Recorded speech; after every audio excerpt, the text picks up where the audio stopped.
Mga kasama, kapartido sa Lakas Tama Party, may kasabihan tayo, if you cannot beat them, join them. Ay magbalimbing na lang tayo para kay BP Sara. Ito po ang inyong gamang lingkod, Congressman Manik Manaag from the Lakas Tama Party at your self-service. Ay, mga kabayan, balita ko, pagkakataas ng trust rating nito si BP Sara. Aba, ay anong gagawin natin dyan? Kaya tamang-tama, dapat gumulong na yung impeachment complaint against BP Sara.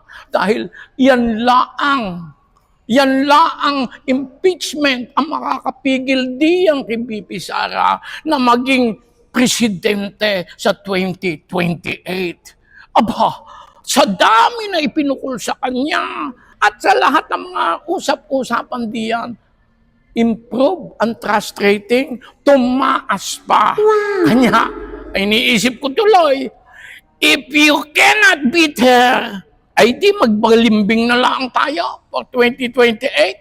Anong sa inyo, mga kaalyado, kapatido, Lakas Tama Party? Ha?